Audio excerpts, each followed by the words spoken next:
because he has something. No, I don't think that I can tell you everything I want to say in 1 hour and a half. Maybe I need 5 minutes more. All right. You usually finish later. No, I never finish. Because there are questions, but questions don't count. In my They don't count. They don't count for my time. Okay. So let's recap a little bit what we did last time until the point where we stopped. So we discussed the solutions that you find for this consistent equation probability distribution of the green function, particularly focusing on the imaginary part, which contains the relevant information. And we said that in the localized phase, for W larger than WC, we have this, the imaginary part goes to 0, okay? So it means that there is this singular limit for the probability distribution, okay? The probability distribution of Mg behaves in this way.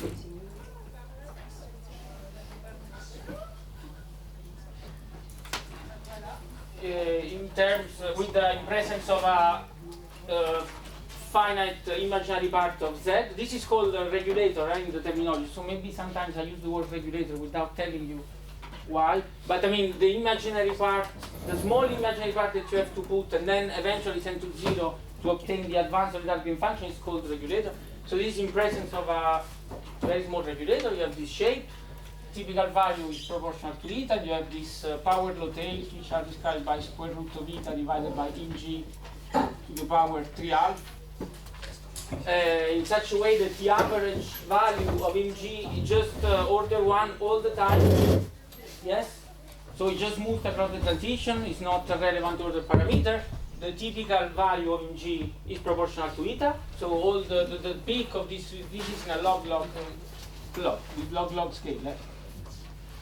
Okay, so this peak, in fact, in a linear scale, would be a huge peak. This would be a tail, and then we take eta smaller and smaller. The peaks become larger and larger, and the tail becomes smaller and smaller, although they extend farther and farther. This basically means that Pmg in the localized phase, in fact, can be, if we forget the cutoff, in fact, it's a function of this form. Okay, so it just basically means that it's the full function is just rescaled by eta. This is just a Jacobian when you change variable to preserve normalization, right? Of course, this is not true for the cutoff, but it's true for all the rest of the distribution. Okay? Yes?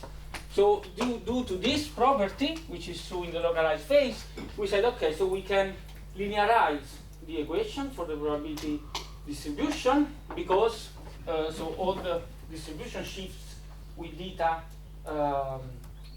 in the limit small eta. Okay?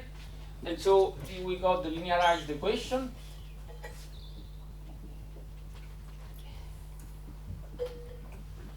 Okay, so I call now G I to J.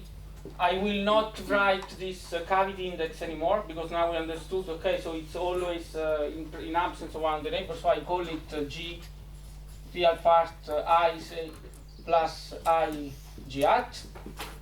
Okay, I don't put the index to J, but this is still a cavity green function, fine. And then we get this equation for the real part, which they have their own life. This is a good, strong, good, important. How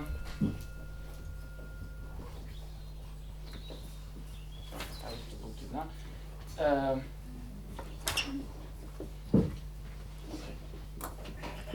Then it's the last time that I write it. Okay, so they have their own life. So they converge to their stationary probability distribution, which is totally independent regulator and so on. Okay?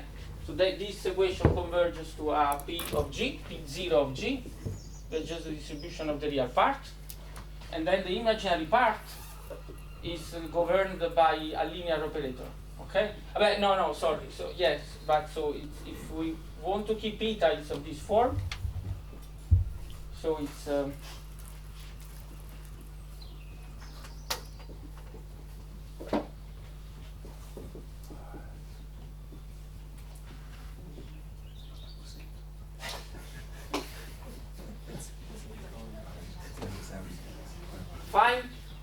Yes?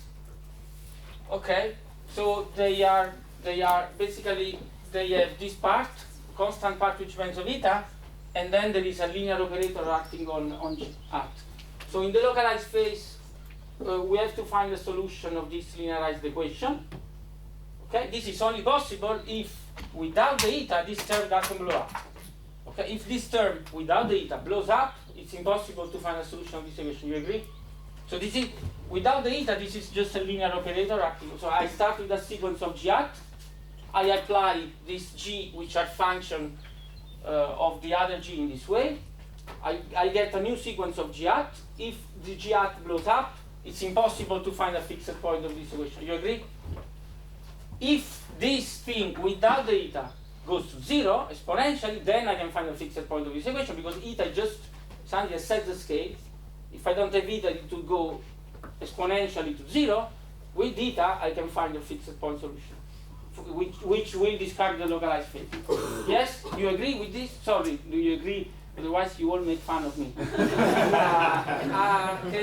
So, do you have questions?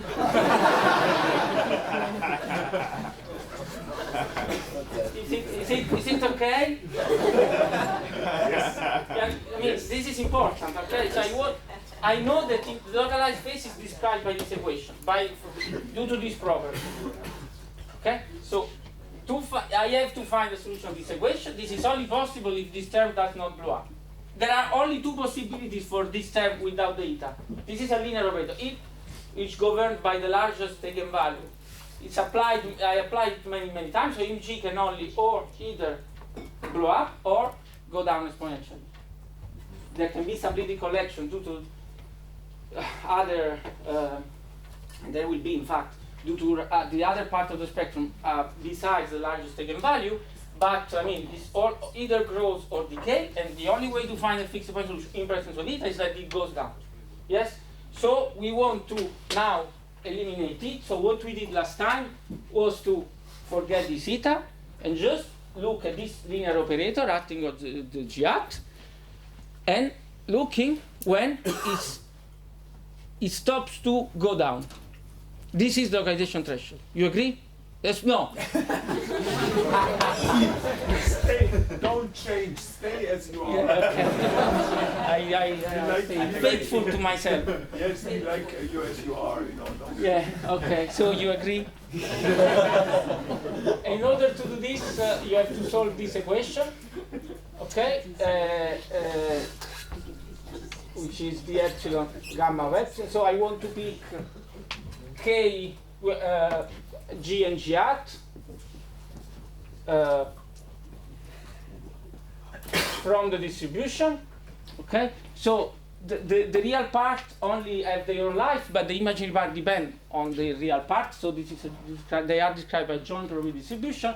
Then I have to impose these two delta. G plus 1 divided by epsilon plus t square sum over GG. This is the equation for the real part. Delta G at minus t square sum of G at J. Okay, and we can so this is basically this equation without the eta. We just want to know if we want to find the threshold at which the imaginary part stops going down exponentially. This will be Anderson localization. Okay. So now we did some. It's okay. I know that last time I was very fast on this part, but I put my handwritten notes yesterday night on the Dropbox, where there are all the computations. So if you want, I can do them. I can do the computation again, but otherwise you can look at in the notes as you prefer. So tell me. So the idea is just to represent this. In fact, the idea is to do a partial Fourier transform on G at, so only on the imaginary part, to represent this delta function as an integral.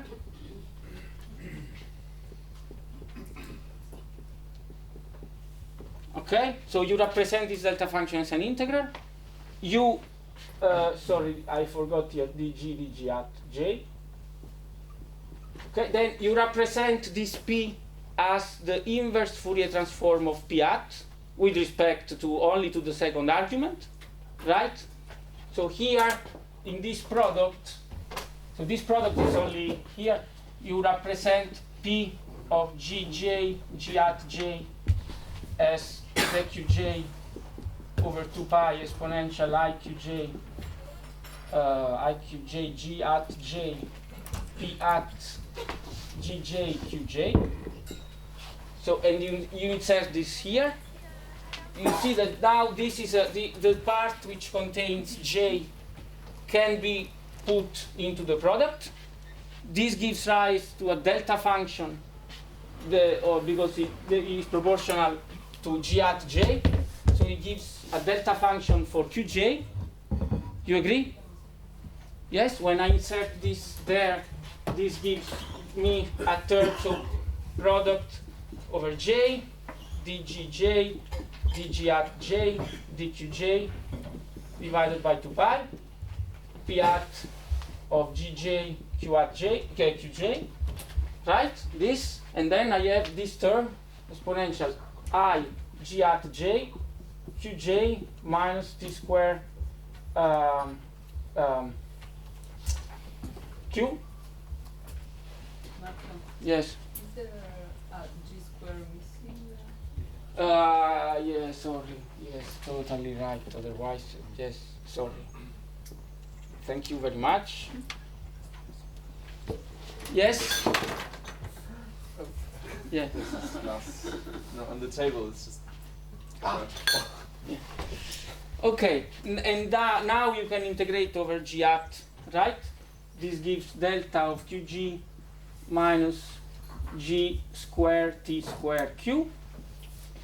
And then you can integrate over, so we have integrated over G hat, and now we can integrate over the Q, right? And this just gives P hat of Gj G square T square Q. You agree? No, yes, you agree. This is what we did last time. Fine? Anyway, I did really all the steps on the notes. If you look at the notes, it's really step by step. Yes? And then we know that the probability distribution of imaginary part has these power law tails. So a reasonable approximation is to, so if we want to describe the behavior at large G hat corresponding to the behavior at small argument, we just did an approximation in this small. Okay, so this is more or less equal to P hat of Gj0 plus, so if there are power laws with a certain exponent that for the moment it's not determined, this is G square T square Q to the power beta, and I call, so 1 plus beta the exponent of the tail. Fine? That's what we did last time. Then you insert it here and there, and so I can erase the first line and rewrite what we get.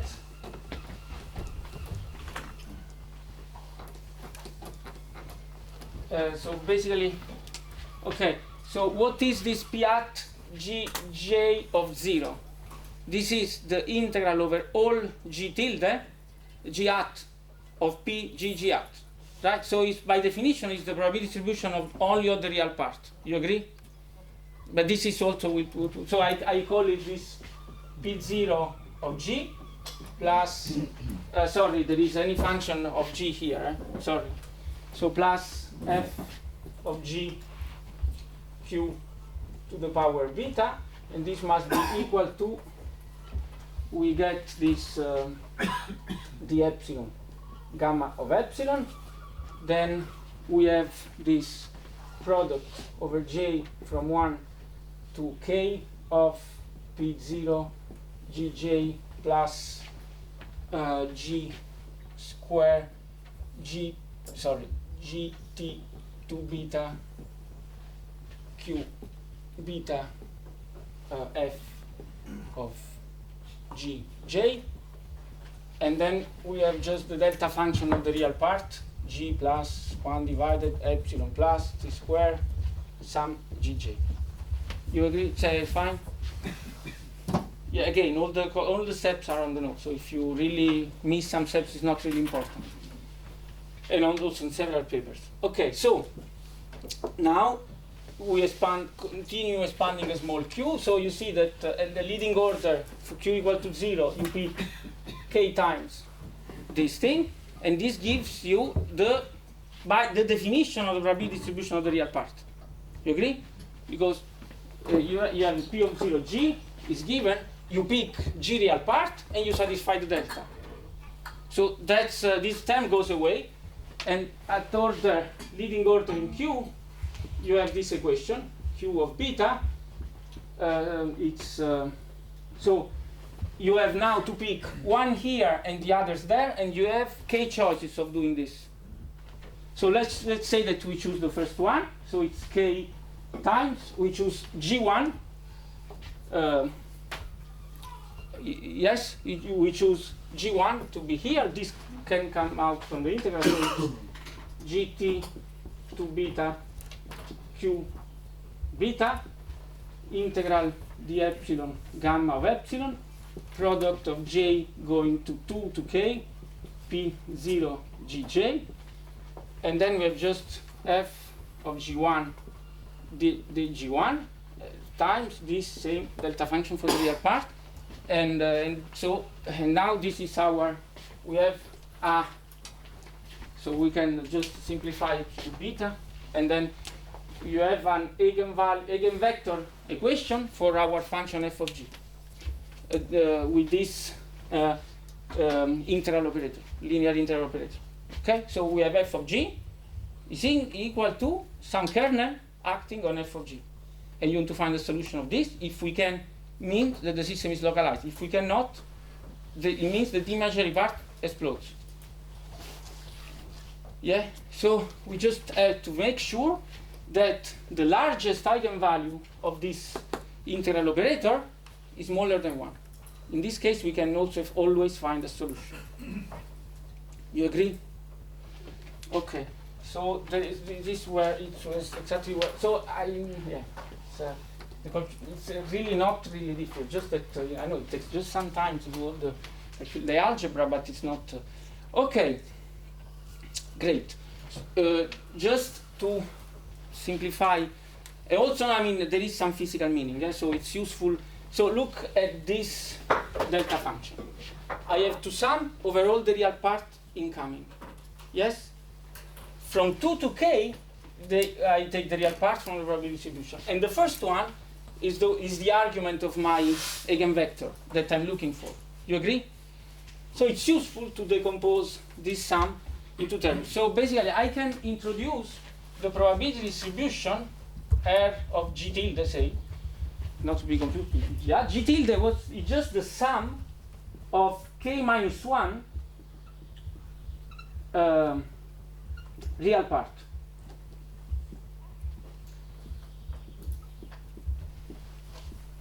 Okay? I define it in this way. So I just pick from the sectional distribution of P0, I pick k minus 1 real parts, and I define R as the probability distribution of the sum of k minus 2. Why? Because this is precisely what will enter here in this delta function. Yes? This delta function is t squared g tilde plus g1. You agree? Yes. Okay, so I mean, if I can, so this is basically just product over j goes from 1 to k minus 1, d gj, d p gj, sorry, p gj, delta g tilde minus sum gj at k minus 1. You agree? Fine. Now I just insert here data 1. I can write 1 as the integral over d g tilde delta of g tilde minus sum over j from 2 to k g j. This is 1. You all agree that this is 1? Yes. And I insert this in this integral. This is just to get a simplified expression for my kernel. So F, the new expression, will be K GT to beta, d epsilon gamma of epsilon, d G tilde R of G tilde, delta of 1 plus 1 divided by epsilon plus T square G plus G tilde, G1 plus G tilde, F of G1. So this is just to get a shorter expression. Then it's the same, exactly the same thing. Then I have, if you want, I have rewritten the product of the probability distribution over k minus 1 real part, compactified just in the probability distribution of their sum, because their sum is the only thing that enters in the equation. There is a physical meaning behind that. That's why I'm just insisting. And we will need this for the following. Okay? Is there a G somewhere in the delta? You do have delta of 1 plus. The first term inside the delta, should that be G? Yeah, sorry. Thank you. Fine? Okay, so basically this is the operator that you find in Anderson paper of 73. Sorry, so G1 is an integrated. You forgot. Sorry, the G1.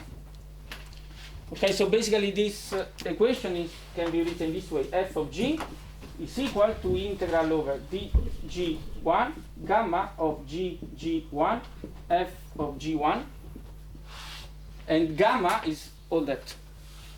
Okay, so gamma is our kernel. It's a non-symmetric linear operator, so it has left and right eigenvalues, and now we are looking for a right eigenvalue. Yes.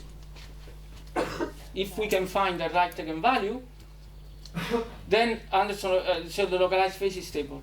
With the eigenvalue maximum, if the maximum eigenvalue is this is smaller than 1, Anderson phase is stable. Fine. Okay. Then let's look just at the property. So this thing depends on beta. Yes. Beta for the moment it's undetermined. Let's look at the properties of yes. Maybe also PG1 is missing. Exactly, but this is from before, I guess. Sorry, where is PG1? Where is PG1? Where is No, when you integrate over G1. No, because you see, G1 you have F, you don't have P anymore. You pick this term. It's a product, Okay. so you have product over K.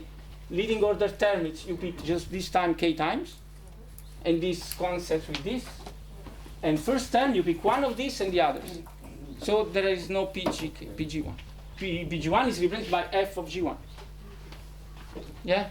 In fact, it's the probability, it's the derivative of the right, because it's an expansion of the joint probability distribution at small q for the imaginary part.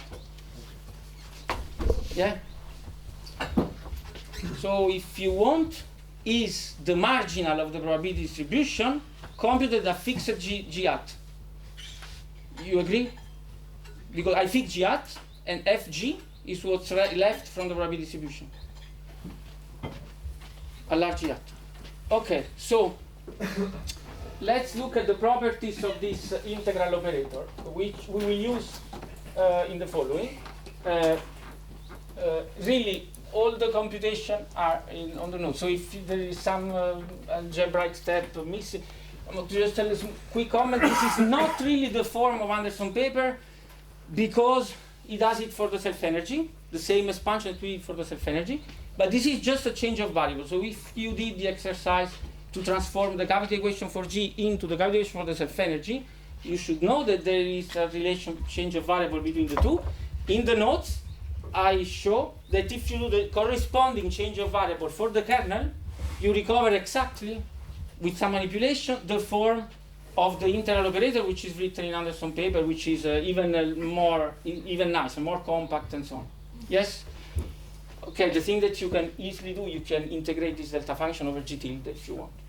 Yeah?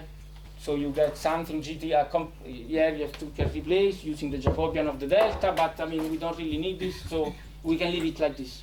Yes? Okay, so properties of these operators. The first property look at 0 bit, beta equal to 0. Yeah? So, what happens at beta equal to 0? This term goes away. You agree?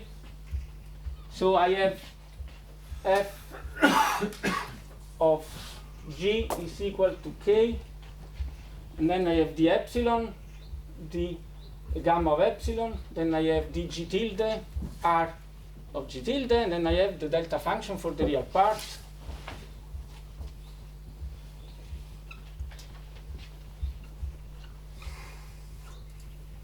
This is a t and this is an epsilon. Sorry, my handwriting make look really similar, but they are not. Okay. I tell you that we already know one eigenvector of this operator, and in fact this is the largest one. Which is it?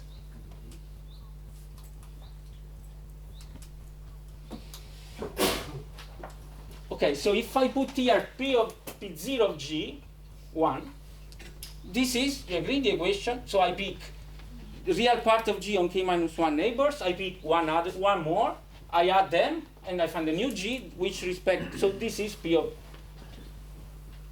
g, k times, because there is this k in front. You agree?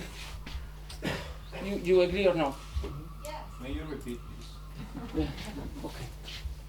So we have an integral operator which depends on some undetermined parameter beta. Look at what happens as a function of beta. Choose beta equal to 0. Beta equal to 0, this term goes away. This is our operator for 0.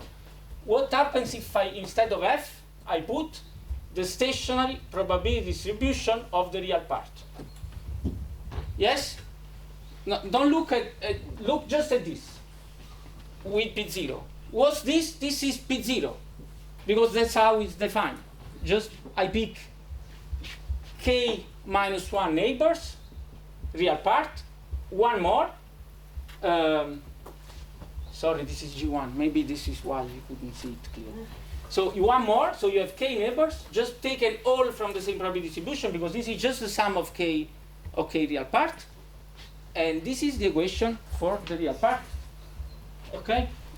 With extracting one disorder, so this is equal, without the k, this is equal to p0 of g. You agree? That's how we defined it. No? This is because R is essentially the sum of all the other. We have already used it to eliminate the term of p0 of g in the equation. We have already used it. Yeah, but this is the equation for Yes, this is the equation for p0. This is the equation for p0. Okay, so we have one eigenvector, a beta equal to 0, which is p0. Why it is the maximum eigenvector? I know that this is the maximum eigenvector because if I start from a random initial condition on real part, and I just iterate, I will converge to this. So this is the maximum eigenvector. The maximum eigenvalue of this integral operator at beta equal to 0 is k. So we can start to make a plot of the maximum eigenvalue as a function of beta. So lambda max. It's 1 over k, no? So this one, p0, without the k, this gives p0. But the kernel contains the k. So what I get if I apply the kernel is k p0. So I have an eigenvalue k, a beta equal to 0. There is a question. Yes, Please repeat, how do we know that this is the maximum? because when I want to solve this equation, for instance, from population dynamics, I just start from a random condition of any for g, and I converge to it, applying it many times the same operator. So it means that it's the maximum. Okay. Then there is another property is the symmetry. Okay. So again, this is written in the notes, but I mean it will take too long to show all the calculation. But I mean it's really explicitly written in the unwritten notes. So I give you just the result. So okay, the symmetry is that. Imagine that I have psi of g is a right eigenvector of my operator G1 psi of G1 dG1. Okay, this is a right eigenvector. By doing some change on variable, basically you have to send G in 1 minus G and G1 in 1 minus G1, do some multiplication. It's really some simple algebra, but it takes some time, so I don't show it explicitly, but it's on the notes that I just put on Dropbox. So if you want to check, if this is a right eigenvector, then you can show that, sorry, I have to copy it not to make mistake. I have to check that 1 over G to the power 2 1 minus beta psi of G. Okay, I define this a function phi of G. This function is a left eigenvector of gamma beta. No, not power gamma beta. It's a level of gamma beta with beta going to 1 minus beta. So phi of G verifies this equation.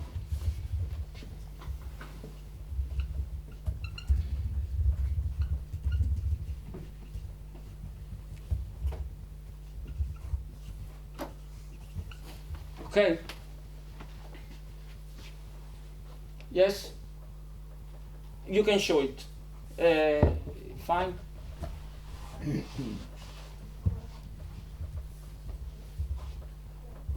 So I know, so what did I write? Sorry, 1. Yes, fine. Okay, so what does it mean? That if I find the maximum eigenvalue for some beta, there must be the symmetric one around 1/2. So the spectrum is symmetric around beta 1/2. Okay, so it's symmetric. We have another maximum eigenvalue of k and beta equal to 1, and the spectrum is symmetric around 1/2. Shouldn't there be a lambda somewhere? This looks like you've written down eigenvalue 1 everywhere. Yes, sorry, of course, sorry, lambda, sorry, thanks. Maybe on the left. It's an eigenvalue. Yeah. Okay, fine. Yes? I didn't get it. 5G is a left eigenvector.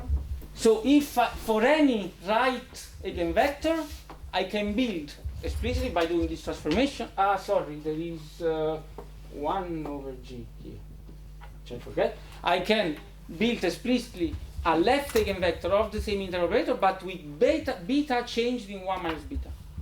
Okay. So since left and right eigenvector have the same eigenvalue, it means that for every eigenvalue I have right eigenvalue, but for each one that I find here, I find a symmetric one on the other side. Yes, so it's true for all eigenvalues, so it's true also for the maximum one, which is the one that really interests us. So these are the two properties that we will need in the following. I mean, this one we will not need, maybe, yes, okay. So nice to have it, but the important property is the symmetry. The other thing that you can show, because in principle, this could be symmetric around 1/2, but this could have a very strange double well shape. This is legitimate, but you can show that 1/2 is a minimum. Okay? So in fact, basically this thing behaves like a parabola, right? More or less. So this is lambda max is a function of beta. So it means that this corresponds to a value of the disorder in which phase this is 1.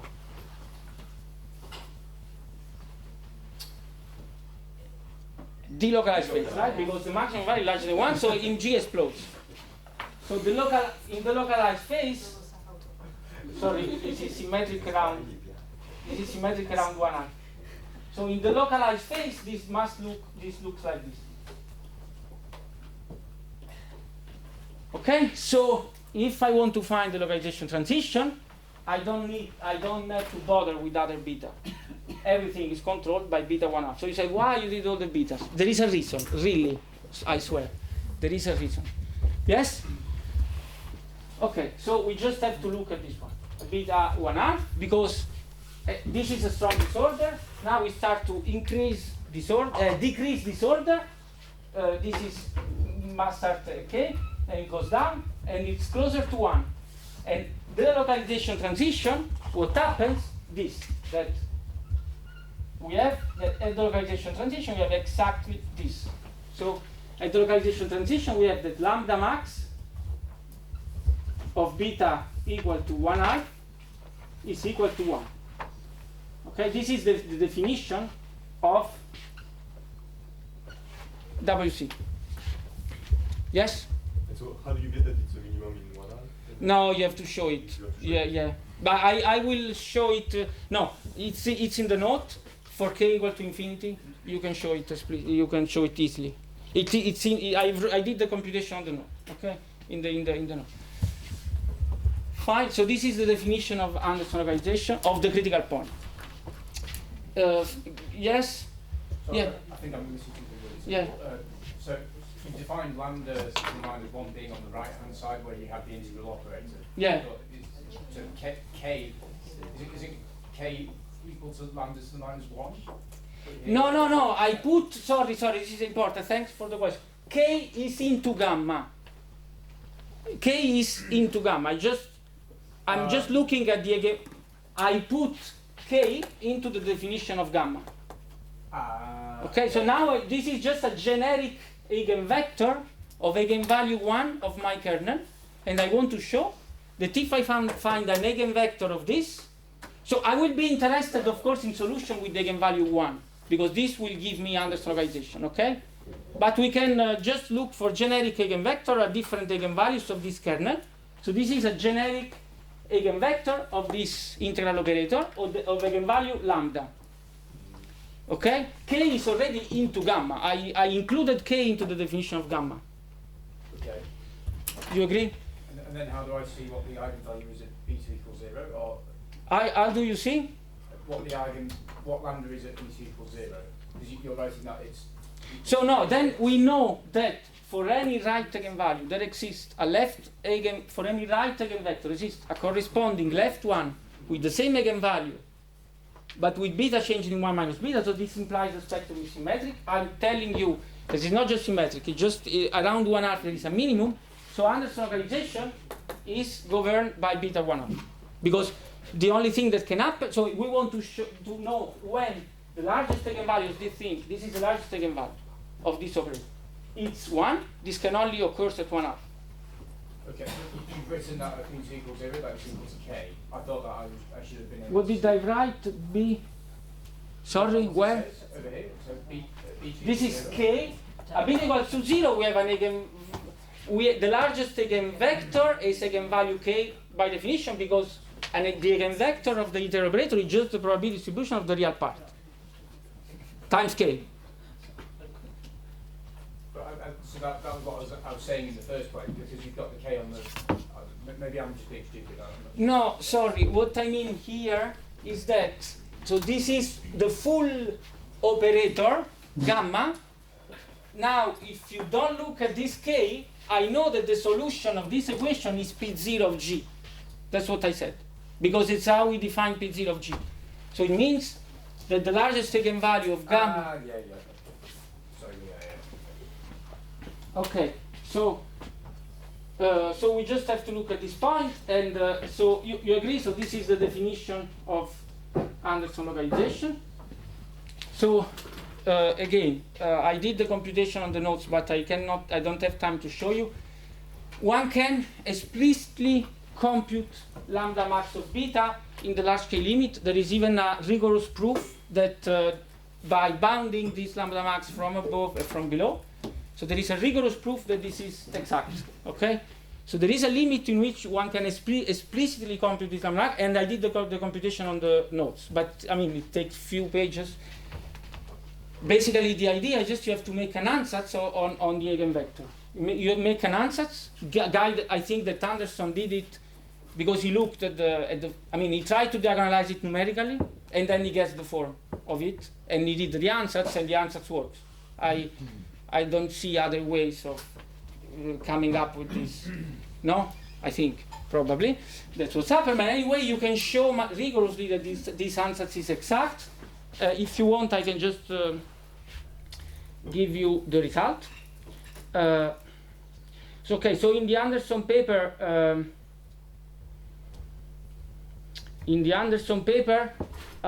they did, well, in the Abushaga-Anderson-Towles paper, they do the computation only for beta 1/2 because it's really the only point that matters. But in the notes, I extended it to any beta. So if you want, the result is this. So lambda. So now, in the large k limit, k going to infinity, you can explicitly find the eigenvector that corresponds to the largest eigenvalue, and you find that lambda of beta, lambda max of beta, as this form is k divided by w beta minus 1 half, which multiplies t to the power 2 1 minus beta, w over 2 beta minus 1 minus t to the power 2 beta, w over 2 to the power 1 minus 2 beta. Okay, and then you can, okay, so you see that the case beta 1/2 is you have to do the expansion around beta 1/2. So this is for beta different than 1/2 if you want. And when you expand this, beta equal 1/2, which is the point that really matters, you find 4kt divided by w log w divided by 2t. This is for a box distribution. This is now we have to, this computation you have to specify gamma of epsilon to go to the end, of course. Yes? Okay, so you can plot this function and check that it has exactly the shape, and you can expand lambda max this around beta 1/2, and you find lambda max. Just you do a linear expansion around. So first of all, you get from this the critical disorder, which is exact. It's k4 kt log wc divided by 2t. This is the exact localization threshold, rigorously proven, for k going to infinity. Yes? The nice thing is that if you try, so I mean, it's a self-consistent equation for WC, but you can solve it with Mathematica or anything. And if you try for k equal to 4, it's really like 1% accurate with respect to what you find numerically. So I mean, this large k approximation, really, it's a really good one, even at very small k. For instance, if you take the smallest possible k equal to 2, I think that this predicts something like 17.5 in units of t, and the actual value is 18.1 at the smallest possible k. So it's very accurate. Okay? It's very far from infinity. No? Yes, but it works. Because basically the idea is that the guess that Anderson did on the eigenvector, it's very close to what it is, even at small k. So there are deviations, but they are very small. Yes? Okay, so you can get the critical point, and you can expand, if you want, the lambda around WC and around 1/2, and you get lambda beta is essentially behaves in this way: 1 minus C1 W minus WC plus C2 beta minus 1/2 square. And okay, so this is the distance from the critical point. This distance is this, and around beta. So really, you can show that there is a minimum in 1/2. So C1 and C2 are positive coefficients. So it's just a parabola. Yes. Again, if you look at the notes, I did the expansion. You can work out the coefficients that depend on k and w in a nice, I mean, in a simple way. Yes. Okay, so we get, now this is the way basically to compute localization, and there is more. There is not just the localization threshold in this integral operator. In fact, this integral operator, which I erased, controls all the critical behavior, and now I would like to explain you why. So, can I erase it, everything? Maybe I just keep the linearized equation. Okay.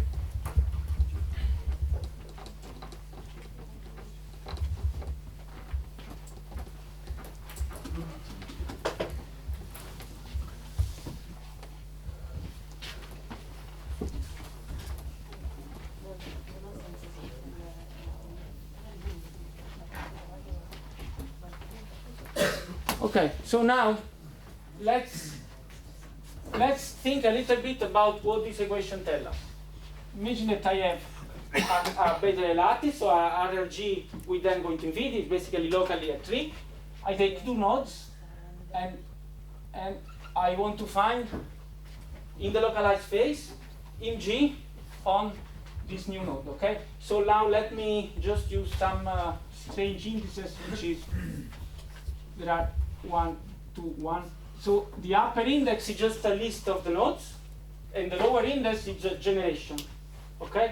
So this will be node 1 at this time, so I mean generation 2. I'm counting the generation from here to there and so on and so forth, okay? Yes? So look at this equation. This equation just tells us that G on 1, 2 at, right? I consider eta 0. So this is just G1, 2 square modulus times T square G1, 1 plus G2, 1 at. Yes? I wrote it by possibilities. Okay. You agree? Now, imagine that I want to compute this at the next step. So I know that in the localized phase, G hat goes to 0, exponentially under iteration, because I have put eta to 0. You agree? So now we are, imagine that I want to compute this at next generation. Next generation, I need two more sides. So it's 3, 4, 1, 1. They merge here at 2, 2. And then they merge here at 1, 3. You agree? Sorry, it goes through the equation, but I was not very prevalent. It's fine? Yes? I'm not putting the cavity indices. So now, what is G hat 1, 3? G hat 1, 3 is just given by G1, 3 real square times T square, which multiplies G hat 1, 2 plus G hat 2, 2. But G hat 2, 2 are given, 1, 2 and 2, 2 are given by this equation, so I can now replace here. You agree?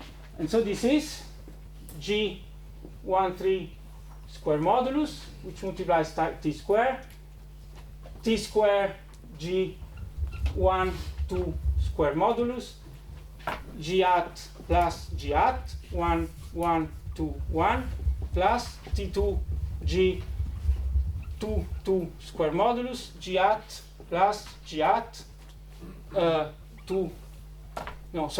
3, 1, 4, 1.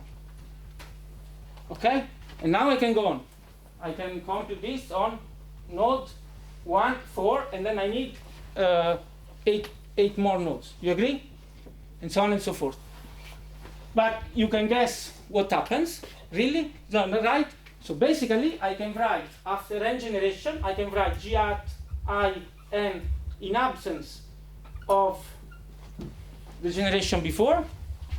This is just sum over all the paths that I can take, which goes from I n to all the I on generation 1, all the paths. How many paths exist? K to the n. You agree? Of what? Product along the path. So IM belongs to the path of G real part, IM in absence of the previous one, square, and then at the only on the last node I have the imaginary part. You agree? Yes? You agree?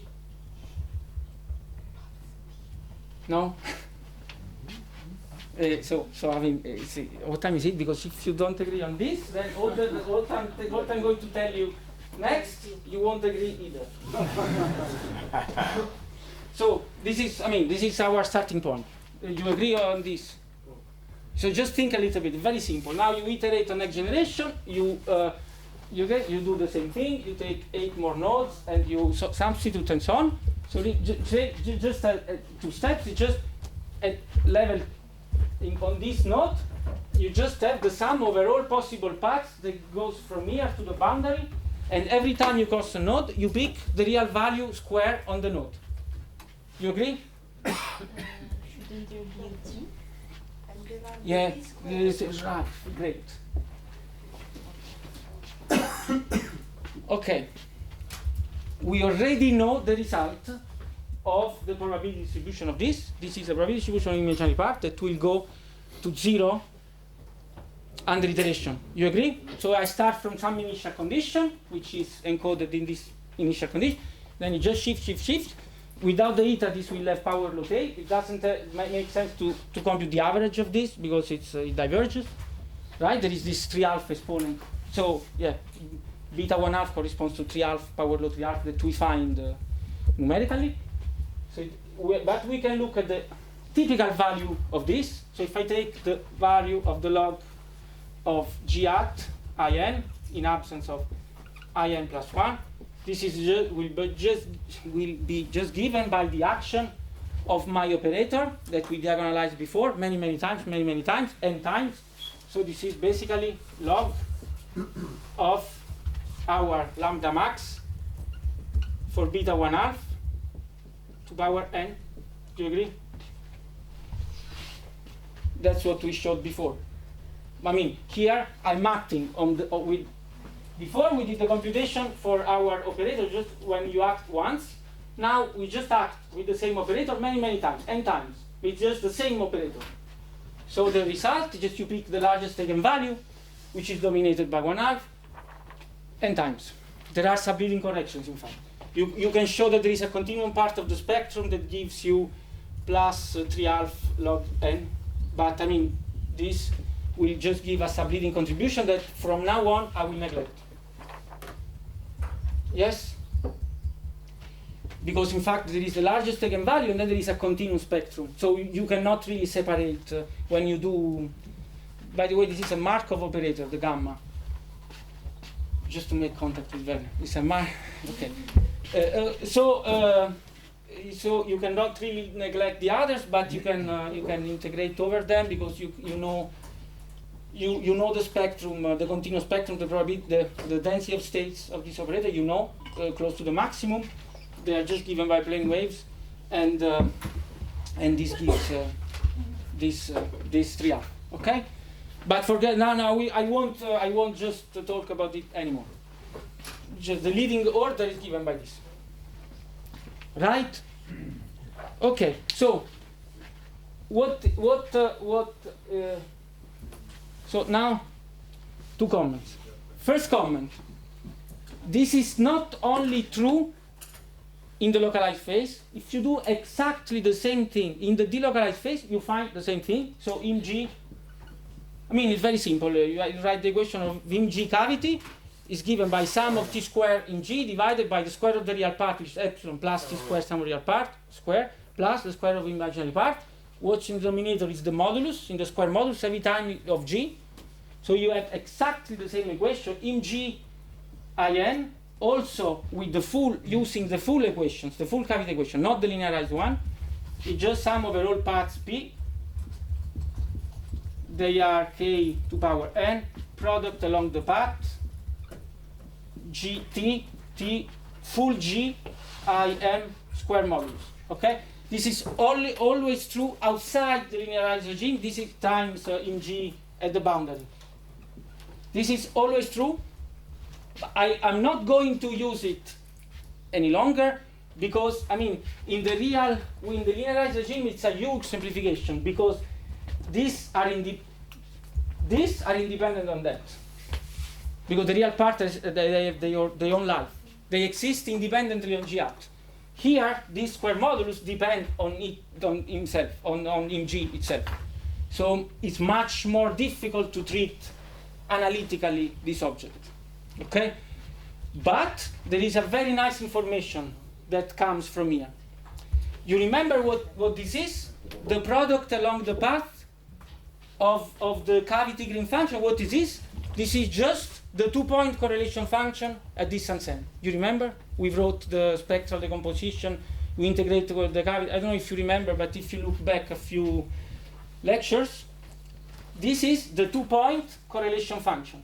All the product along the path, this is the 2-point correlation function, C of a distance n. There is a normalization factor, which is the average density of set, which is of order 1. So here we can put a twiggle. Okay? So basically, it means that the typical, again, so even outside the linearized regime, in the typical value of in G,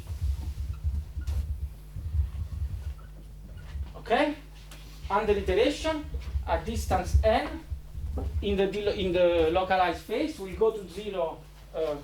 So we'll evolve in this way as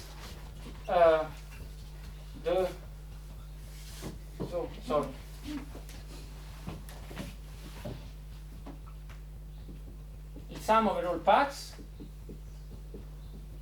more or less. There is a normalization factor that I don't care about. There are exponential number of paths, correlation function at distance n between in and I1, 2 nodes, times the initial condition. Okay? Yes? Now again, let's look at the typical value. So we said that this thing behaves on the beta lattice in the localized phase behaves as k to the minus n, simply to ensure normalization of the wave function because we have this exponentially growing volume. It's the same thing that we find for Ising model. Yes? So we have to renormalize the correlation by k to the n to the distance, otherwise just the volume is too big. You don't remember, right? Okay, but times exponential minus n divided by psi log. So now if I take the typical value, if I take the log, okay, this tells me that the log of in G after n iteration in the localized phase it goes down, as we said, as n log lambda 1/2. You agree? Which is smaller than 1. So it's negative, goes down exponentially, and the number of paths is k to the n, and this corresponds to n divided by minus psi log. Okay, because this k to the n goes away with the sum over the paths. You agree? So this means that this lambda 1/2 not only gives us the critical point, but also the localization length. You agree? Because the growth, the decay of in G under iteration in localized space is related to the 2-point function. Yes? So its typical value goes down exactly as minus n over psi log.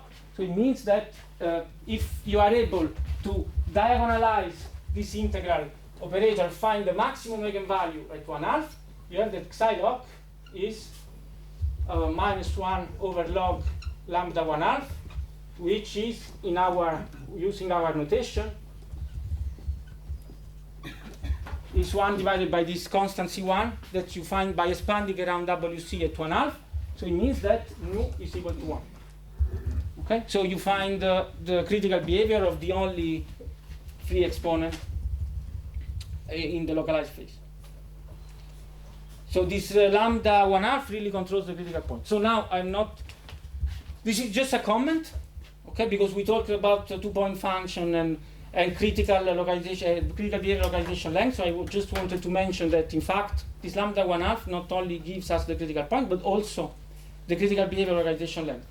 And now let's go back to this expression in the linearized regime, because life is a little bit simpler in the linearized regime. So this is not anymore the correlation function, the 2-point function, because the imaginary part is missing. Yes, but we have still, in the linearized regime, we still have this thing. what is this thing? Okay, so formally, this thing is what you would, except this boundary condition term, this is exactly what you would write for the partition function of a directed polymer on a tree. Do you agree? So what is a directed polymer? I know it's, but there is maybe a connection with KPZ at the end, if you stick with it. So, what is a directed polymer? So this problem was introduced by Derrida and Spohn. So you take just a filament, a random walk, which cannot go back, okay? So on the tree, if you start from a node, you can choose any time scale directions, but you can never come back, okay? This is a directed polymer. And then you have your lattice, and on every node of the lattice, you have a random energy. Okay? So now, can I erase this, but you keep this in mind? Yes? Okay, so I erase everything. Sorry. Yes? On a tree, directed is no backtracking. Yes, yes. Also in finite D, it's not directed, it means that you cannot go back. But I mean, if there are loops, you cannot backtrack but cross. Ah, no, sorry, you are right. You are right. On the tree, it's the same, but not in finite. Yeah, exactly. Yes. Okay. So basically, you imagine that you start. So I mean, in an infinite tree, you can go as far as you want. On a random regular graph, it means that you are only allowed to define polymers up to a length scale which is log n, because then you start to encounter loops. So we take this concomitant limit, random regular graph fxn. We have a polymer of length, maximum length, log n, and then we take n to infinity. So we can have infinite polymers. Yeah? So you start from a node, and then you have the offsprings, different generations, and so on and so forth. Sorry, I lost it. What reminds of the directed polymer? So I'm just telling you. Okay. On every node, you define an energy, Wi. So W1, W2, omega 3, so omega 4, and so on and so forth.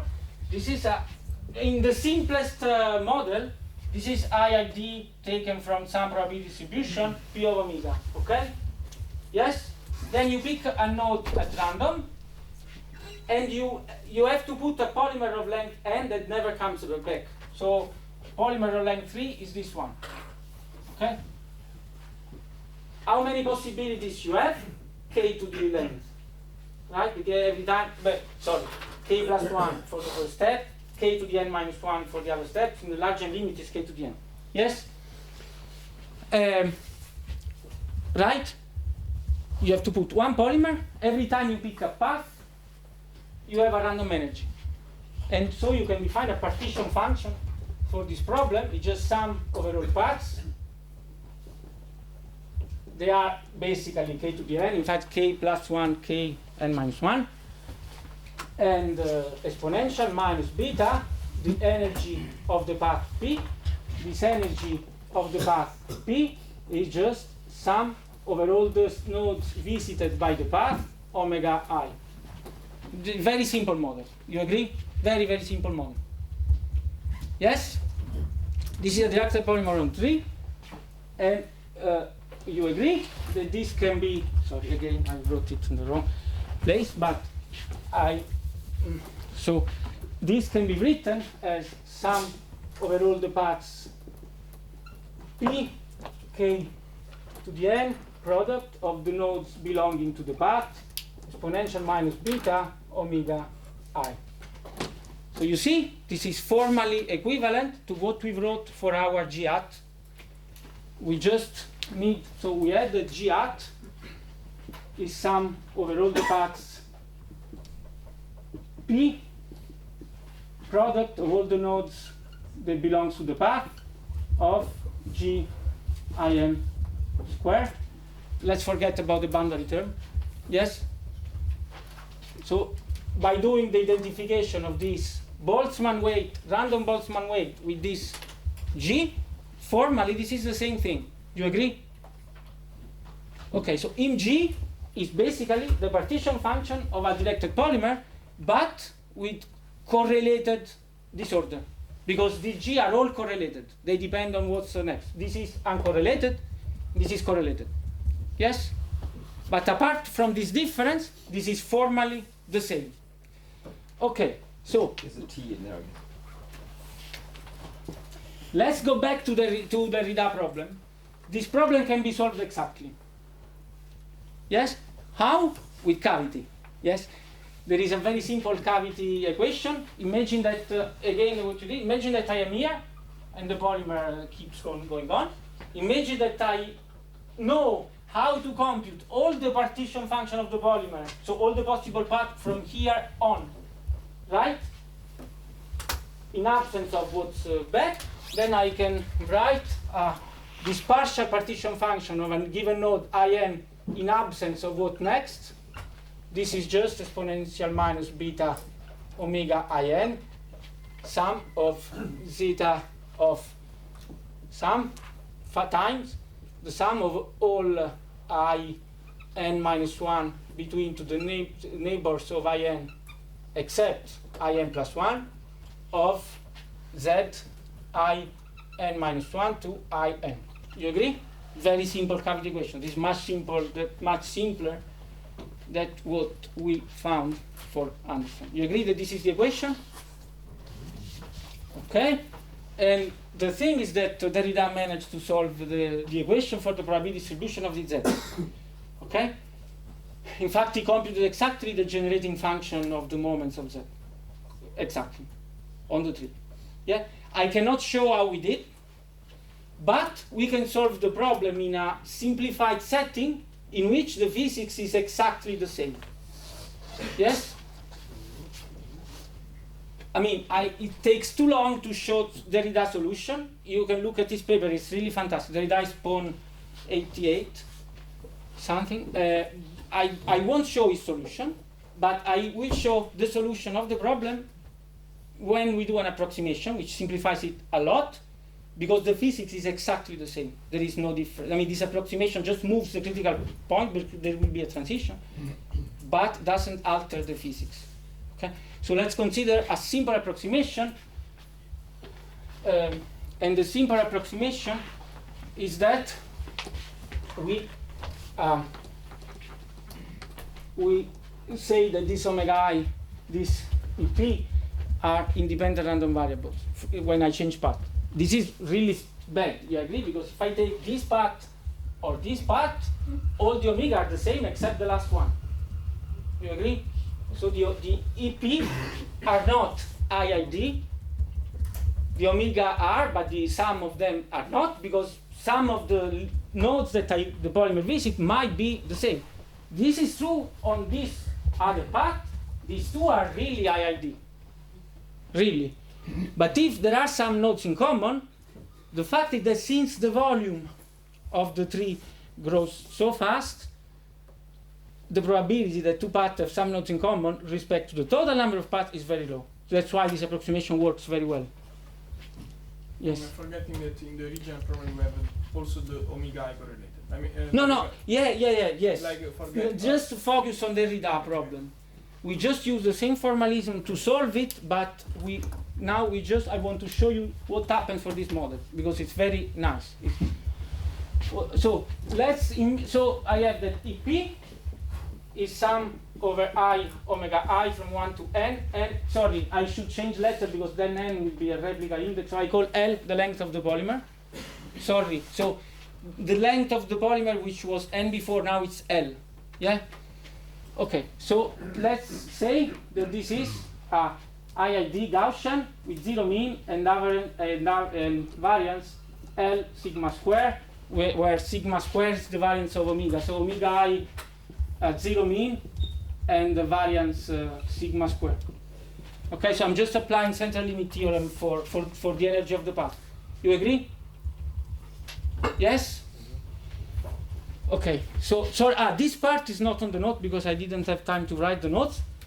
So I will try to do this if you are interested and put them in Dropbox. Otherwise, there are many papers. Me and Giulio worked a lot on this mapping. So if you can look at our papers and find all the details. Yes, if I will not put the notes fast enough online. Okay, so right? Okay, so now we can compute with this approximation, this for the expert, I'm just telling this for the expert, this model becomes the random energy model for people who know what it is. So it's just a sum of Gaussian energies, independent, yeah? And we know how to solve the random energy model, okay, so how can I solve it? I can sum, so, okay, so there are an exponential number of paths, so an exponential number of EP. I know the probability distribution of EP.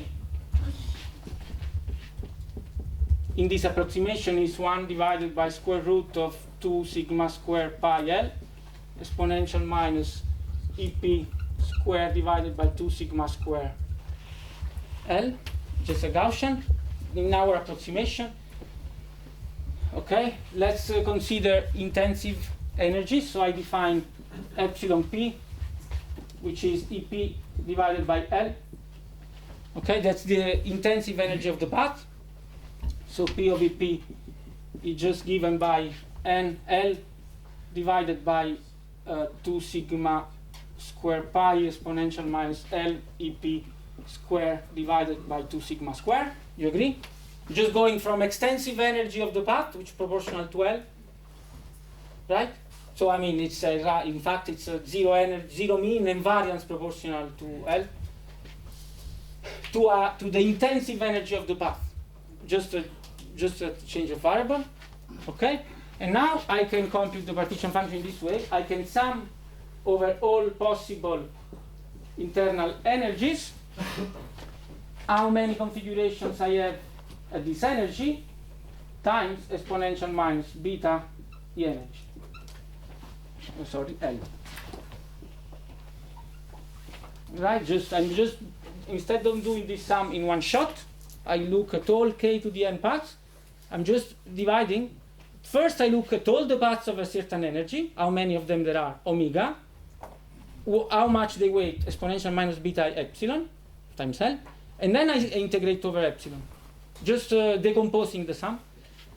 Or if you want, I can compute directly omega and then do I mean, I can solve the model in the micro canonical ensemble if you want. Is And EP and epsilon P the same? they are absolutely the same thing, yes.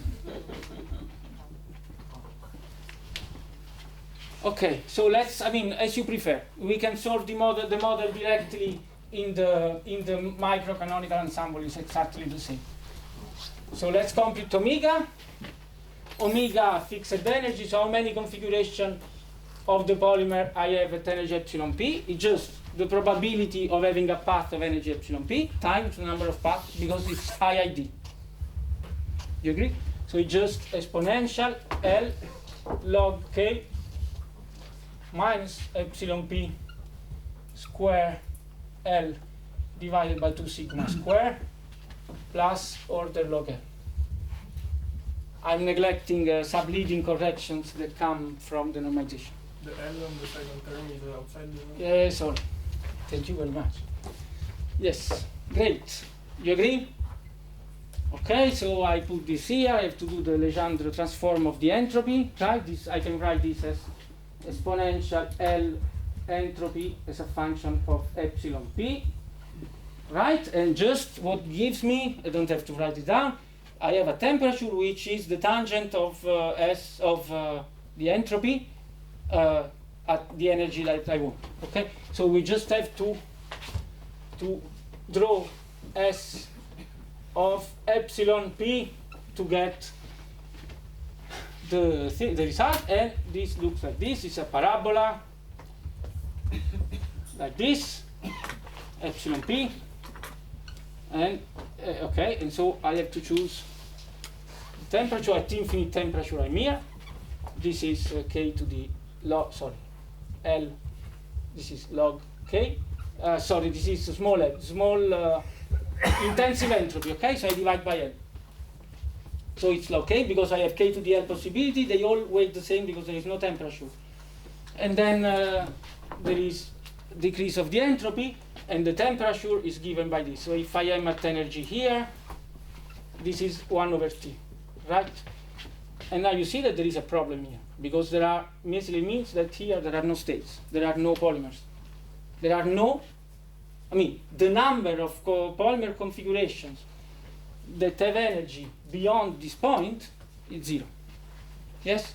So my Legendre transform stops here, and it means that at this temperature, which is one of the critical temperatures, I have a condensation transition of the Boltzmann measure. Okay? So it means that, okay, so let's just write Tc first. And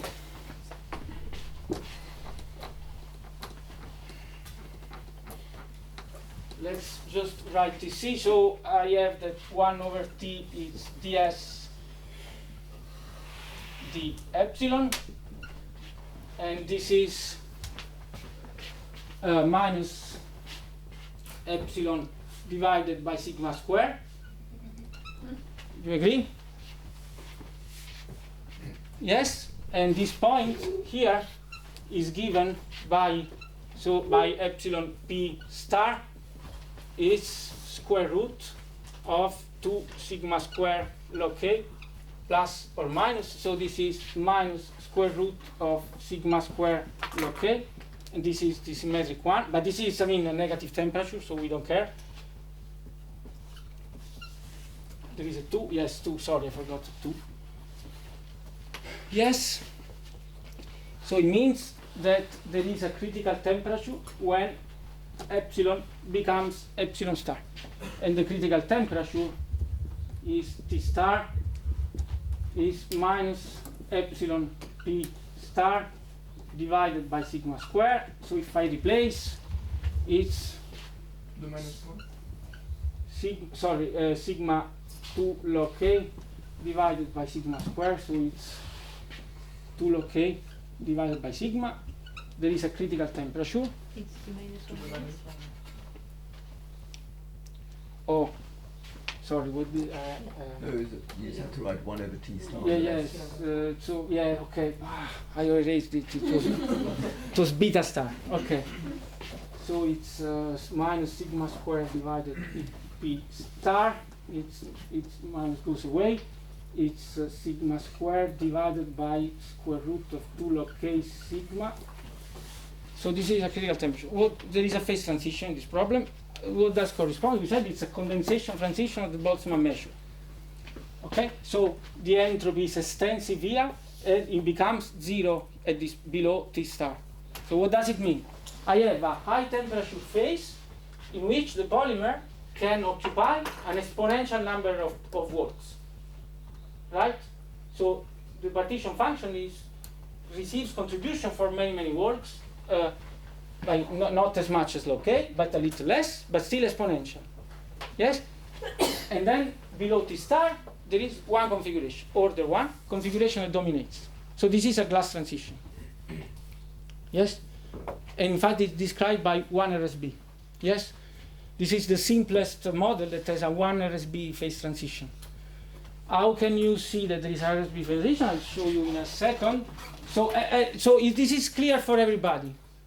I'm almost finished, really, because then going to Anderson from here is 1 second. Once you have all the formalism, then we are done. Yes? Okay, so for instance, what does it mean 1 RSB? So I maybe erase this. So two things. So first of all, imagine that I want to compute the overlap distribution between two polymers. So I have my disordered distribution of the omega. This is fixed. Then I throw two polymers with the probability that I have to do a perfect sampling. Right? If I do a perfect sampling, I have probability of putting one polymer, Boltzmann weight, probability of putting another polymer, Boltzmann weight. You agree? So is sum over all paths, p and p prime, exponential minus EP divided by partition function, exponential minus EP prime divided by partition function, and then I have overlap, which is function of the two paths, which is basically the number of nodes, number of points in common. Okay, this is the number of points in common. And then I want to average this over the disorder. This is my overlap probability distribution. Yes? Okay, so this can be done exactly even without our assumption of IID and Derrida computed. So what you find is that for t larger than Tc, T star, P of Q, this is t larger than T star, is delta of 0. Sorry, this is a fraction of fraction divided by, yeah, fraction. So Q is between 0 and 1. Yes? Fraction of nodes in common. So for t larger than T star, 0 overlap. What does it mean? That there are so many paths that there are no nodes in common. Yeah? So many paths that I throw two around with their weights, they occupy the same. If I am below T star, this is like this, okay? So this is T less than T star, and here I have weight, now I have to do it, so M 1 minus M. Oh, I hope that I got this. So there is a parameter M, which is the Paris, for the expert, this is the Parisi RSB parameter that controls, which depends on temperature, and basically sets the relative height of the path. So what does it mean? That there are few paths that dominate, right? So when I throw them, if I am lucky, I pick the same. If I'm unlucky, they are orthogonal, because the system is very large. But there are few paths. The only way of finding a peak, a delta peak at 1, the only possibility is that the number of paths is finite. It cannot be exponential. You agree? It's the only way. I mean, I have an exponential number of paths. Probability that I pick 2 with the Boltzmann weight and they are the same, Q equal to 1, means that the number of paths is of order 1. And this can be computed exactly. How we can, okay, so I mean, I don't show this computation, but I want to show the replica formalism because this is what we need for Anderson, okay? So last step, how much time do I have? It's -5. Sorry, 10 minutes. Or 20.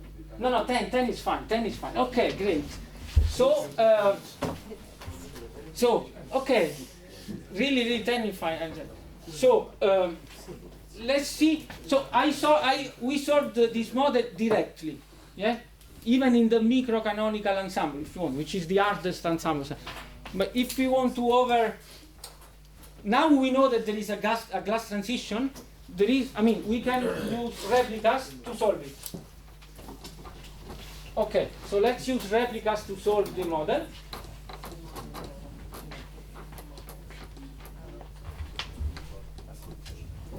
Okay, so replica means that if I want to compute the free energy per spin, right? Oh, I mean, it's okay. So the free energy is -1 over beta log of the partition function. So I want to compute the average of log of z over all possible disorder configurations. Okay, I can compute this in this way.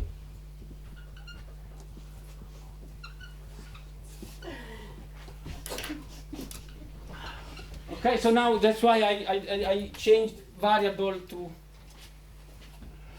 Sorry, it's the arrow, the direction of the arrow is wrong.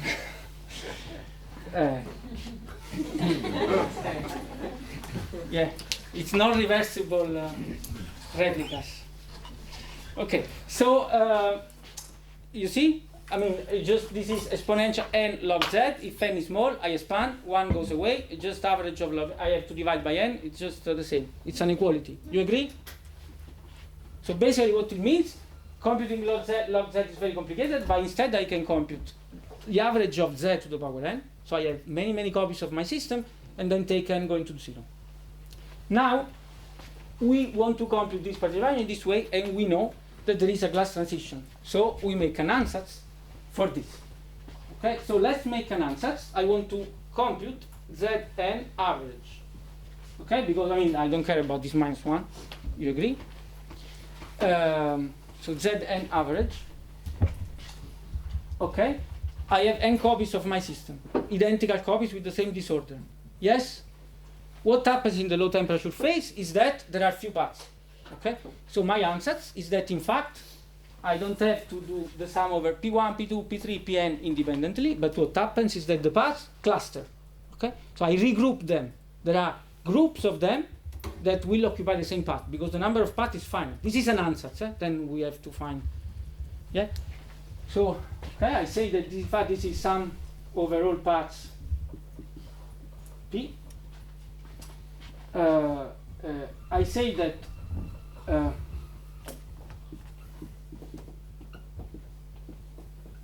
m of the n replicas will be on the same path, and then I have to remember that I have so if m are in the same replicas, it means that I have n over m groups which can occupy different paths. Okay? So this is an answer. Yes? I mean, you can show that this gives the exact free energy of your problem. Yes? Okay? And so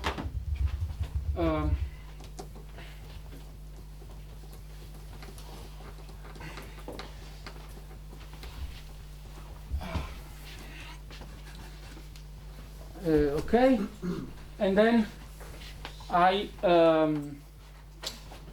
can sorry, I have to compute the average of this. Okay, so you see that essentially the only thing that I do is to add this parameter m here. You agree? Okay, so basically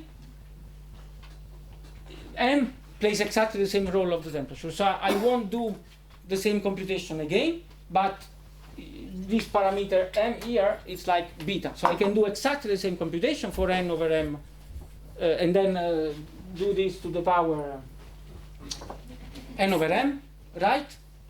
Yes? And we will find the m star, which up to, so I can compute this phi. So sorry, now I should put the right sign. So I have that the free energy of my system is minus 1 over beta L average of log Z, right?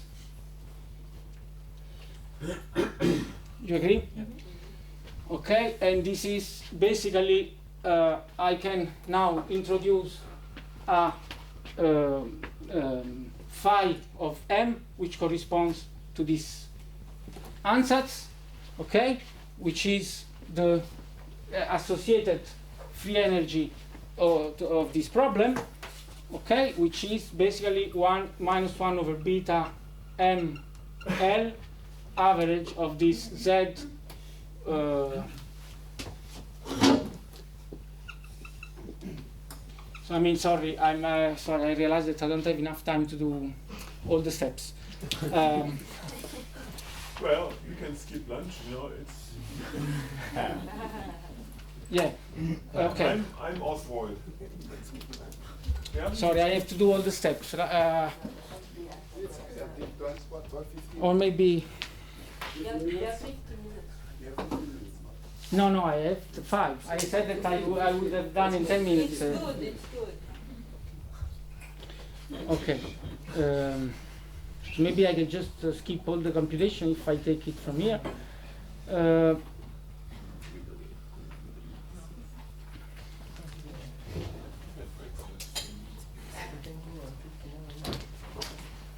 Okay.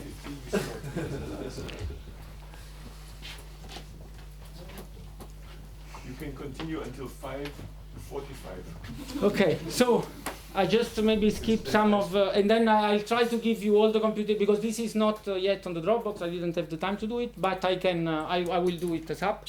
Okay, so now we have our answers for this, so we can compute our answers with them.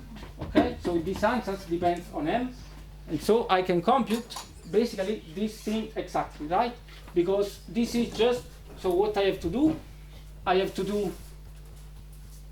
so phi of, z to the power n with this ansatz, m. With this, I have to do the average over all the paths, but so the average is linear, so it's just k to the L. And then I have to do the average of this, so I have to do the average of minus exponential minus beta L m epsilon p, right? And then I have to do it to the power n divided by m. You agree? Average on the left hand Yeah, side. when did the average get inside? I know, it's just a sum of many contributions. You agree? Of independent contributions, right? Each one takes a different path. Yes? Now, is there an average on the left side of the equality? Of the left, yes, sorry, yes. Okay. Okay, so this I can compute it exactly because this is just Gaussian integral. So this gives me exponential beta square L square m square. Okay, so let's do it precisely. Beta square m square square sigma square divided by 2L. Okay, I do the Gaussian integral with the random variables. Yes. So 1L goes away. Okay, and now so I can write this. I put everything in the exponent, and this is exponential of L, which multiplies log K plus beta square m square sigma square divided by 2. And so this gives me a condition on M. Okay?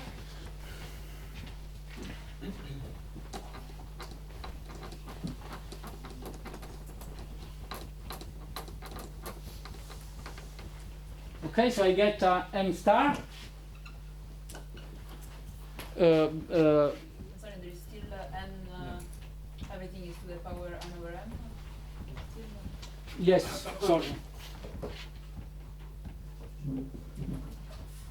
Yeah, you're perfectly right. So it's I have an exponential of L times S of M, and this S of M is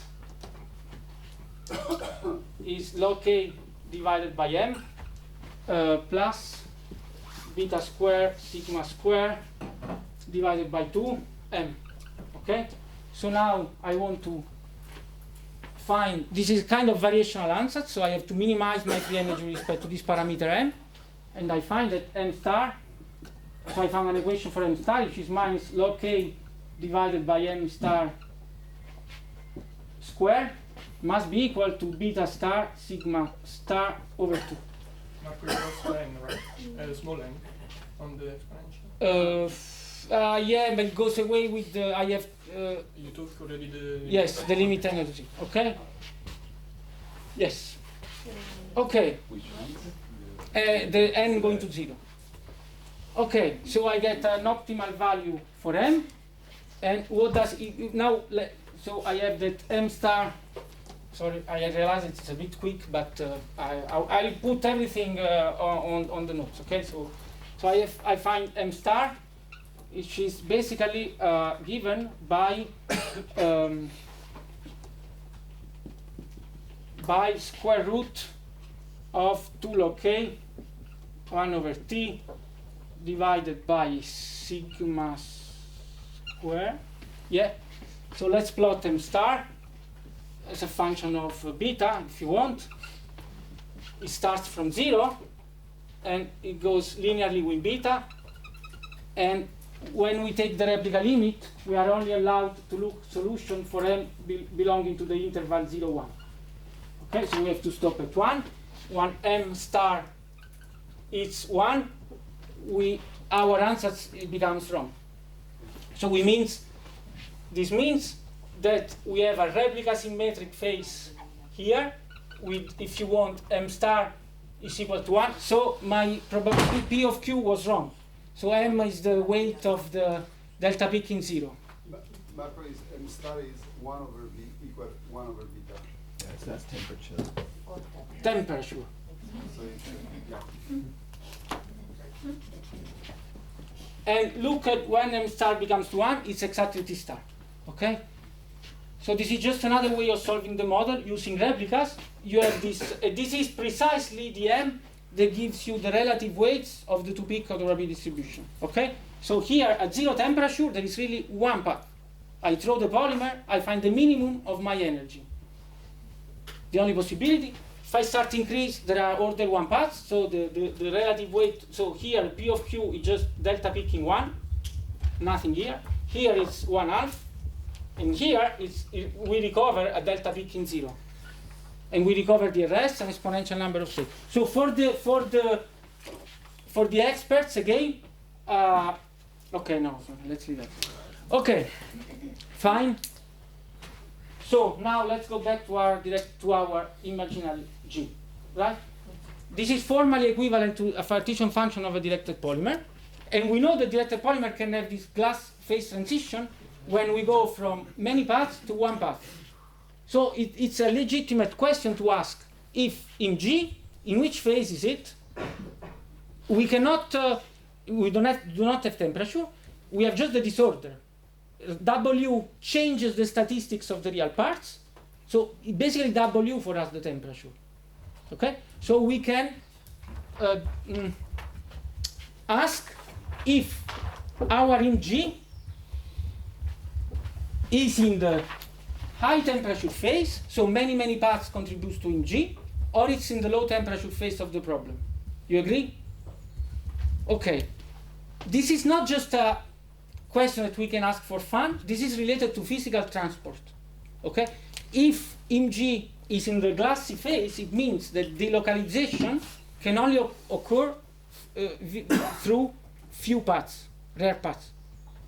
So transport is extremely heterogeneous. We don't have at all standard diffusion. If Mg is in the high temperature phase, we recover standard diffusion. Okay? So it's not just a question that we ask for fun because there is this mapping, but it contains physical information. Okay, so let's try to understand it. How can we understand it? With replicas. Okay? So let's do exactly the same computation that we did for Mg. So now I define this partition function for Anderson, which gives me Mg after an iteration, sum over all paths P from 1 to k to the n, product of all the nodes that belong to the path of Gi in absence of Im plus 1 square. Okay? I want to know if this is in the glassy phase, in which only one path contributes, or if it is in the high temperature phase. Okay? So let's do exactly the same computation as before. Exactly the same. We do our ansatz, so we compute the average of Zn. I mean, for this problem, instead of calling these replicas, you can in fact, instead of computing log Z, we compute all the moments, and then we do a Melling transform. It's the same thing. But you can characterize the full distribution by its moment. It's basically what we do. Yes? So it's rigorous. It's a rigorous procedure. In the case of Anderson, it turns out that yes. Okay. So, yeah, so we do the same thing, sum over all paths. We say that is there clustering of the paths or not? Okay? So product over I, G, I, M plus 1 to M. Right? N to N to the N.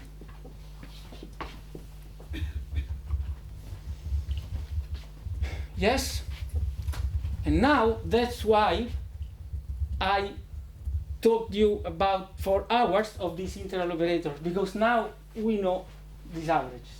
We have already computed these averages. Okay? Why? So this is a product along a path of this. Let's write it.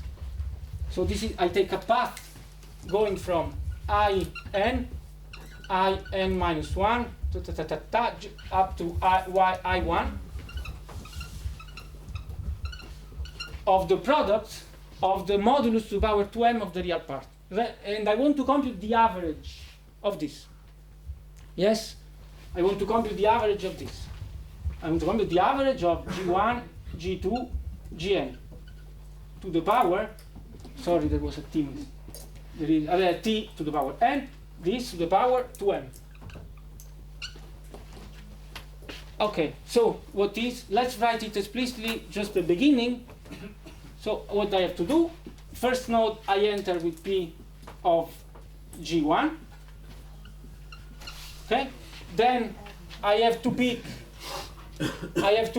k minus 2 neighbors. Sorry, k minus 1 neighbors, because k plus 1 is the total, 1 is here and 1 is here. Okay, sum the g real part that enters here and here. This is our r of g tilde, you remember?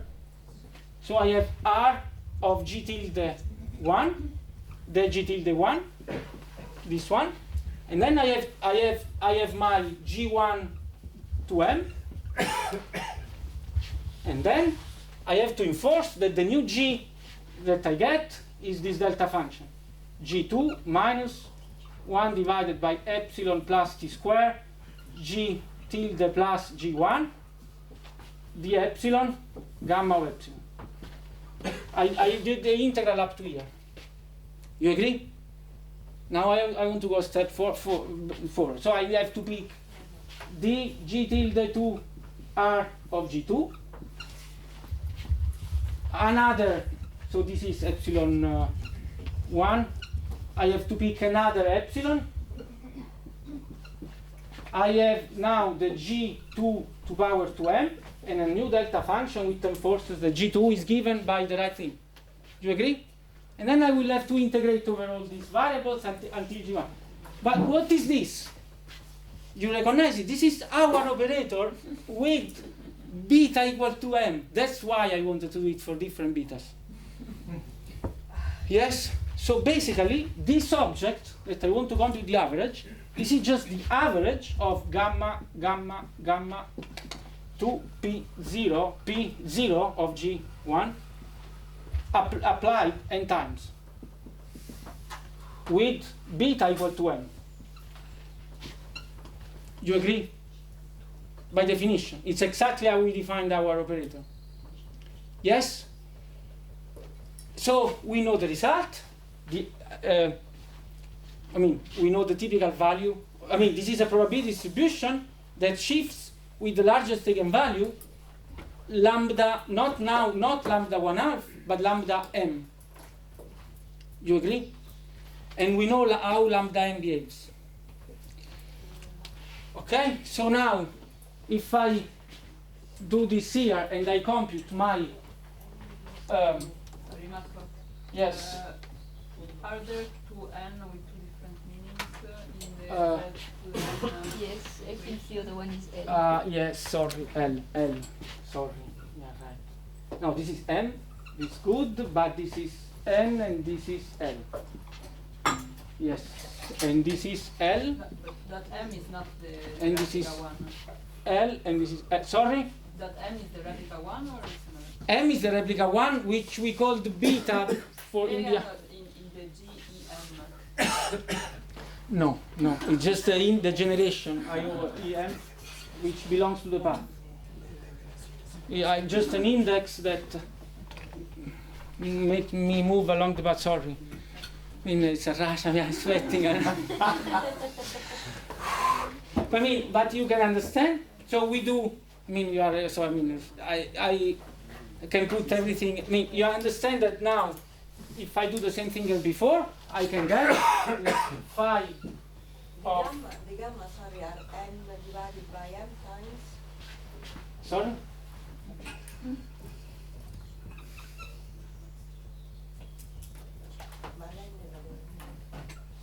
Sorry, I'm not doing that. I think it's L times that.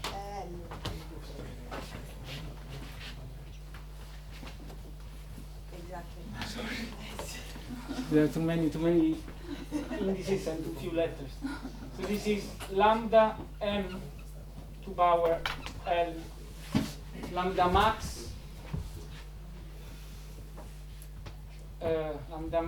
m to power L.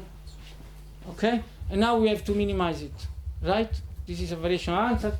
We know how this is done, and so in particular, if I go exactly at WC, I know that this is minimum. So I mean, I can do the derivative. This is 1 time 1 over m squared log of this. Okay, so let's compute the derivative with respect to m. I have a term which is minus, so this L goes away. I have a term which is log lambda max of m divided by m squared. And then I have a term which is lambda prime max of m divided by lambda max of m. Now you can plug the expression, the expansion around 1/2. We know that this has a minimum around 1/2. You can sit close to WC in the localized phase, exactly as you see at WC. This is what happens, but this is 1/2, and this is one where we started from. So the value of mg is given by this point, but we have a glass transition much before, okay, at 1/2. So so this means that mg, and then I mean you can go beyond the WC and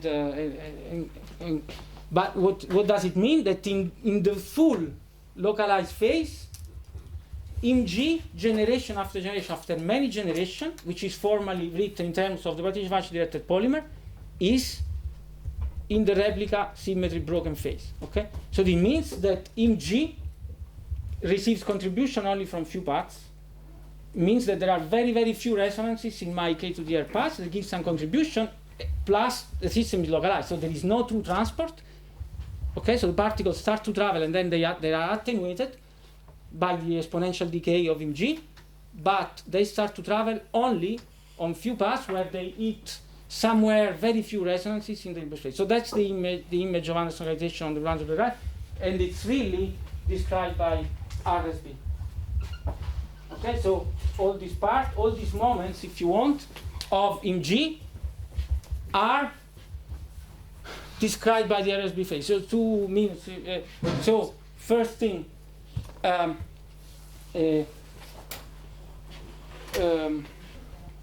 forgot. I wanted to say, I really forgot, but I wanted to say something. Okay, so this is not only important for the Bethe lattice. There is some vestige of it also on finite D. Okay, if you go to finite D and you go a very, very, very strong disorder, very, very strong disorder, and so okay, you go Euclidean lattice, and you go a very, very strong disorder. Okay, and you treat the Anderson Hamiltonian as a main part plus a perturbation. Main part is the diagonal, and the perturbation is minus T OP. Okay, you can do perturbation in V. This is what Anderson did. This is what Anderson did. This is called the locator expansion. It gives a sum over all possible paths. So, and now imagine that I want to compute the propagator, the correlation function between 2 points at large distance on the Euclidean lattice. Okay? They are only connected. So, if I do first order perturbation, there is nothing because the eigenstates of this are fully localized. I have at least to go at the distance. So this is the first term that is non-vanishing. Yes?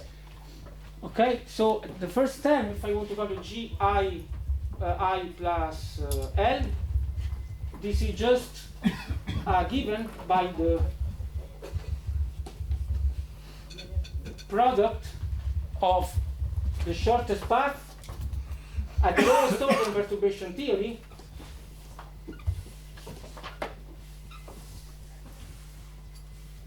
okay, This is just given by this. At lowest order in perturbation theory. Yes? So it means that if I want to compute the probability that a particle delocalizes, it starts at some point and reach the radius of the ball, it's again given by the sum of all possible paths at lowest order in perturbation theory, only the shortest path count. These are again directed polymers. Okay? So the strong disorder phase, the infinite disorder limit of Anders localization is also controlled by this directed polymer mapping. Okay, so it's not only important on the tree. On the tree, I mean, it's very nice because we can show that there is replica symmetry breaking. Ah, yes, that's what I want to say. So on the tree, this, in principle, if you look at the expression of im G, which is given by sum over all the paths, product along the path G squared, it seems that what you need to require for localization is this object decays exponentially. But in fact, you have to ask much less. Thanks to the fact that it is in the symmetry broken phase, right? You just need to ask that this decays exponentially, and this is enough, because it's 1/2 the breaking point. Okay, so this is a sufficient criterion for localization on the beta lattice, which is exact, which was proven by Heisenberg. So we just want to show that this is less than 0. This is a sufficient criterion from localization, and this comes precisely for this replica symmetry breaking occurring here, which is due to the symmetry of the Anderson operator. Okay. Sorry? Sorry, this is this phi of m.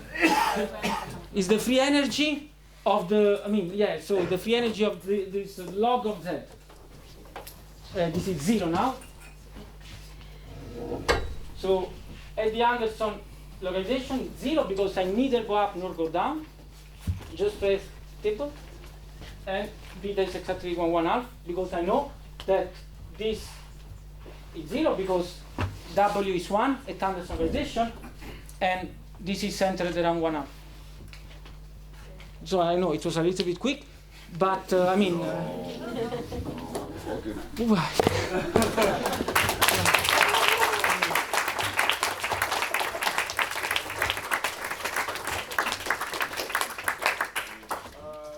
Just a few questions, and since we're a little bit late, you can also ask later. There is some urgent question. Otherwise, there is a long queue in case to go to lunch. So, I want to thank Marco.